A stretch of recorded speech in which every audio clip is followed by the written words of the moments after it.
Office politics हर जगह होती है, फिर चाहे वो छोटी कंपनी हो बड़ी कंपनी हो। नमस्कार दोस्तों, सोनीस विजन चैनल में आपका स्वागत है। काफी सारे फाउंडर्स ने या लोगों ने क्वेश्चन पूछा था कि हमारे ऑफिस के अंदर पॉलिटिक्स होती है, कैसे इसको खत्म करना है। देखिए फ्रेंड्स, ऑफिस पॉलिटिक्स आपको हर जगह मिलेगी, चाहे रिलायंस, टाटा, बिरला, बड़ी 500 फॉर्च्यून कंपनीज में चले जाओ, छोटे से छोटी कंपनीज में चले जाओ।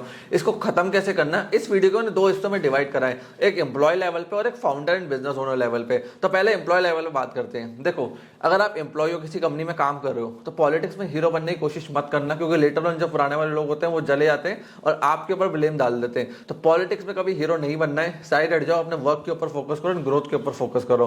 फिर उसके बाद कभी भी अपने मैनेजर बॉस के साथ चमचागिरी मत करना, ग्रोथ के ऊपर काम करना, क्योंकि आपने एक मैनेजर की चमचागिरी करी, उसके टू बी फ्रैंक हो गए, वो मैनेजर चला गया, आपको अपने गोल्स नहीं पता थे, काम नहीं पता था, ग्रोथ नहीं पता थी, आप कंपनी आपको बाद में बाहर कर देगी।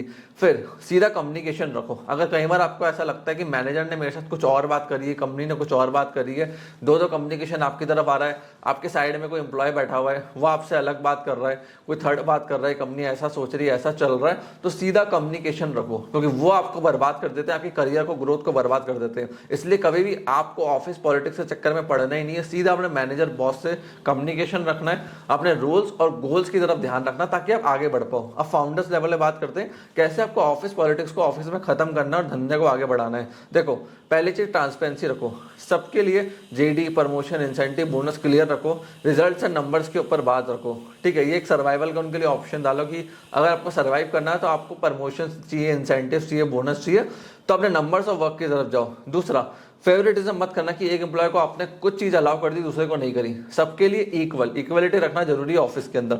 तीसरी चीज, कल्चर कैसा सेट करता है एक फाउंडर। अगर पूरे ऑफिस में गॉसिप्स हो रही है और वो देख रहा है कि पूरे ऑफिस में गॉसिप्स चल रही है, वो होने भी दे रहा है, तो वो कल्चर सबसे बेकार होता है। अगर आप भी अपने टीममेट मैनेजर बैठ के गॉसिप्स करो तो वो भी बेकार है। सीधा रखो, हमें आउटपुट चाहिए, परफॉर्मेंस चाहिए, ऑफिस हो, ऑफिस में आके अपना आउटपुट दो, काम दो और घर जाओ। ये बहुत ज्यादा जरूरी है। हार्ड डिसीजन लेना भी जरूरी होते हैं। कई बार ऐसे एम्प्लॉयज होते हैं जो कंपनी के अंदर आता है, आउटपुट दे नहीं पाते, उनको समझ में आता है कि भाई हमें 1-2 महीने बाद कंपनी बाहर निकाल दी, उनको लगता है हम तो निकल ही रहे, साथ में 1-2 को और लेके निकलते हैं, तो वो सबसे ज्यादा पॉलिटिक्स क्रिएट करते हैं। उस समय क्या है, फटाफट कट करो उनको। आपके फ्रिज में आपको फंगस मिलेगी तो आप क्या करोगे, कट करोगे ना, बाहर निकालोगे, बाहर रोड के ऊपर फेंक दोगे, वेट थोड़ा ना करोगे कि वही फंगस अच्छी सब्जी को खराब कर दे या फंगस को ठीक होने देता है। फंगस ठीक नहीं होती, इस चीज का ध्यान रखना। तो लग रहा है कि कोई एम्प्लॉय बहुत ज्यादा टॉक्सिक है, वेस्ट ऑफ टाइम में, मनी, रिसोर्स सब वेस्ट कर रहा है, तो स्पीड से उसको कट आउट करो ऑफिस से।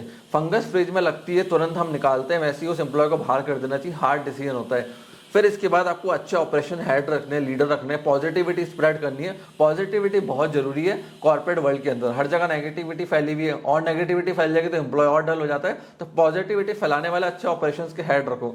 जब प्रॉब्लम आए तुरंत वो बात करें, उसको सॉल्व आउट करें। और देखो, क्लियर जेडीज रखना सबके, उससे क्या दिक्कत नहीं आती कि भाई तुम्हारा काम ये रहा, रोल ये रहा, आउटपुट हमको ये चाहिए। और एक रूल होता है डिवाइड एंड रूल का, जो मैनेजर्स खेलते हैं। अगर आपका मैनेजर खराब है, बीच की टीम खराब है ना, तो वो डिवाइड एंड रूल का गेम खेलेंगे कि ऊपर के मैनेजमेंट को नीचे वालों से कट कर दो, ताकि बीच में हम बैठे बैठे रोटी खाते रहें। वो इनसिक्योरिटी का रीजन होता है उनका कि भाई हम इनसिक्योर है, जिस दिन काम आउटपुट ज्यादा निकलेगा, टच बढ़ेगा, एकदम हमारा बाहर का रास्ता तय हो जाएगा। इसलिए वो डिवाइड एंड रूल की पॉलिसी खेलते हैं। उसी के लिए आपको क्या करना है, अच्छे मैनेजर्स को लेकर आना है, उनको फिगर आउट करना है। अगर आपका मैनेजर खराब है और वो बिल्कुल टॉक्सिक है, बिल्कुल ही बेकार है, तो उसको तुरंत बाहर फेंक दो। ये बहुत ज्यादा जरूरी है। और देखो, सीनियर जो एम्प्लॉयज होते हैं ना, उनको जूनियर एम्प्लॉयज का मेंटोर बनाओ। जूनियर एम्प्लॉयज को, नए लोगों को मेंटोरशिप चाहिए होती है कंपनी के कल्चर को अडॉप्ट करने के लिए, काम करने के लिए। और मैनेजर्स को अकाउंटेबल करो, ना कि जूनियर्स को। काफी टाइम क्या होता है कि मैनेजर्स क्या करेंगे, बॉस के कैबिन में जाएंगे, मैनेजमेंट के पास जाएंगे और जूनियर्स के लिए बढ़ना चालू कर देंगे। तो जूनियर से डायरेक्ट बात करो कि मैनेजर का क्या फीडबैक है, कैसे है। तो क्योंकि क्या मैनेजर क्या करेगा, भैया टीम खराब है नीचे की, हम तो पूरे एफर्ट्स लगा रहे हैं, वो उन पे प्रेशर अपना शिफ्ट कर देगा। और ऑफिस के अंदर एक चीज करो, अगर कोई अच्छा काम कर रहा है तो उसको रिवॉर्ड करना है for is good behaviour, but उसने कोई गलत काम करा है तो उसे पेनल्टी लगाओ। अच्छे बिहेवियर को रिवॉर्ड करोगे, आदमी बार बार रिपीट करेगा।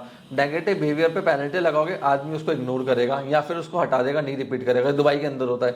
दुबई के अंदर अगर आप स्पीड में गाड़ी चलाते हो और ट्रैक बार बार चेंज करते हो तो आपके ऊपर पेनल्टी लगती है। रेड लाइट से गुजर गए, पेनल्टी लगेगी, वहां पे कोई ऑप्शन नहीं दूसरा, इसलिए लोग गाड़ी सीधा रोड के ऊपर चलाते हैं। बिल्कुल, तो हमेशा गुड बिहेवियर को आपको रिवॉर्ड करना है, इस चीज का ध्यान रखना, इससे वो चीजें बार बार रिपीट होती है। और देखो ऑफिस पॉलिटिक्स एक आग की तरह होती है, एक फाउंडर का काम है उसको बुझाना, क्योंकि वो आग पूरे ऑफिस को जला सकती है। जितनी जल्दी उस आग को बुझाओगे ऑफिस पॉलिटिक्स को, उतनी जल्दी ग्रोथ की तरफ जाओगे। तो हर टीम मेंबर से आपको सिर्फ ग्रोथ की बात करनी है, आउटपुट की बात करनी है, उसके रोल की बात करनी है। कोई आपको लग रहा है भैया ज्यादा आग लगा रहा है, टाइम वेस्ट कर रहा है, दूसरों का करियर बर्बाद कर रहा है, उसको तुरंत एक फंगस की तरह कट आउट समझ के बाहर कर दो। फंगस को टाइम से काटना जरूरी, इस चीज का ध्यान रखना। और अगर आपने निकाला है वो नेगेटिव था तो कहीं और भी जाएगा, नेगेटिविटी फैलाएगा, वहां से भी 6 महीने बाद आउट हो जाएगा, वो मार्केट में घूमता रहेगा, आपकी कंपनी स्टेबल रहेगी। तो आपको अच्छे लोग ढूंढने जो लॉन्ग टर्म सोचते हो और स्टेबिलिटी सोचते हो। भी कोई डाउट एंड क्वेश्चंस रह गए हो, कमेंट सेक्शन आपके लिए ओपन है, आप कमेंट कर सकते हैं। एंड अगर आपको वीडियो पसंद है तो प्लीज इसको लाइक करके जाना और चैनल को लाल कलर का बटन दबा के सब्सक्राइब कर लेना।